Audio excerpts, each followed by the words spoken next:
আসসালামু আলাইকুম এভরিওয়ান, কেমন আছেন সবাই?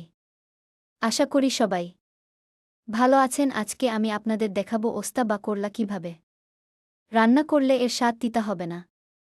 আমার এই ট্রিক্স ফলো করে রান্না করুন, দেখবেন আর কখনোই উস্তা বা করলার ভাজা থেকে তেতো তেতো স্বাদ করবে না। তো চলুন দেরি না করে মেইন রান্নায় যাই। তার আগে আমি খুব ভালো করে পেঁয়াজ মরিচ কেটে নিয়েছি এবং উস্তার সাথে কিছু আলু এড করেছি। আপনি যখনই উস্তা রান্না করবেন সাথে কিছু আলু এড করবেন তাহলে এর স্বাদ দ্বিগুণ হবে। তো আমি গ্যাস অন করে ফেললাম এবং রান্নার জন্য কড়াই বসিয়ে দিলাম। কড়াই গরম হওয়ার সাথে সাথে আমি এখানে তেল দিয়ে দেব পরিমাণ মতো। আপনারা যে যেই তেল খান না কেন তাই দিবেন। আমি সরিষার তেল খাই তাই সরিষার তেল দিলাম। এরপরে যখনই তেল গরম হয়ে আসবে কেটে রাখা পেঁয়াজ মরিচগুলো আমি ঢেলে দিব।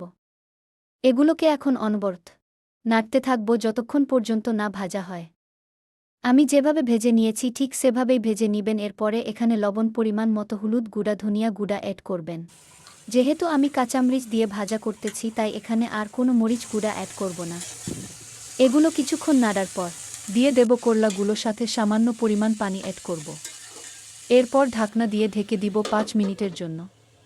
আমি আগে থেকেই আদা রসুন বেটে ডিপ ফ্রিজে সংরক্ষণ করি এভাবে, যার ফলে সময় কম লাগে যে কোনো তরকারি রান্না করতে গেলে। আপনারাও সময় বাঁচাতে এই ট্রিক্স ফলো করতে পারেন। তো 5 মিনিট পরে আমি ঢাকনা খুলে নেড়ে চেয়ে দিব। এই সময় চুলার আঁচ লো হিটে রাখতে হবে।